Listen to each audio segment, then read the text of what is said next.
Good evening, everyone. I'll be reading two selections from my sequence entitled Of the Air and of the Land. My sequence follows the perspectives of both my grandfathers during the Vietnam War. The first poem I'll be reading is about my grandfather Pete, who flew reconnaissance missions during the war. It takes place in his plane and gets inside of his head as he talks about his love of flight. Above enemy skies.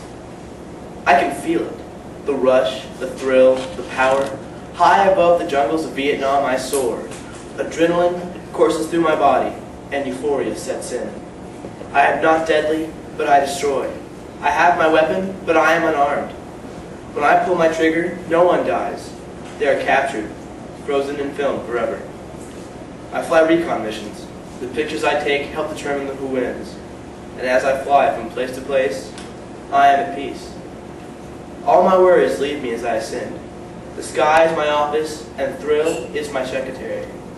No man can oppress me while I fly. For now, I am my own master. But I am not alone up here. My plane is my companion. Without her, I fall, and without me, she is grounded. So, together we take to the air, and we fly, not as man and machine, but as one beautiful force through the air, above enemy skies.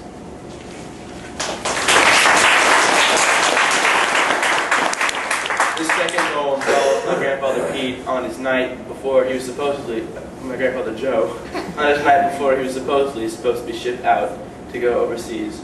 It takes place in a bar-type setting, and he is telling a story to his fellow cadets about one of his favorite local legends, the Bishopville Lizard Man. This poem is entitled Intoxicated Tales. Boys, you're going to love this story. It's as true as I am here.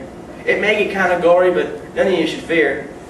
Because tomorrow we go off to war and most of us will die, but even if we don't, you'll still be dead inside. So for our last night here in the USA, well, I'll do what I can. Tell you all of the terrible beast, the Bishopville Lizard Man. He'll kill you if you're white, black, or tan, and he lives in the swamp of Scape Ore. He's the Bishopville Lizard Man. It doesn't matter if you're a woman or a man, he'll eat you, then go look for more. And he couldn't care less if you're white, black, or tan. Some folks say he's got a 10-foot wingspan and he can kill you with only a roar. He's the Bishopville Lizard Man. With fire in his eyes and claws on his hands, he lives for the love of gore. And he'd kill you if you're white, black, or tan. With what I foretell, he lives in water and on land. And he's more than just legend or lore. He's the Bishopville Lizard Man. So, if you think the story is fake or just bland, be careful when he comes around your door. See, he really couldn't care less if you're white, black, or tan. He'll kill you. He's the Bishopville Lizard Man.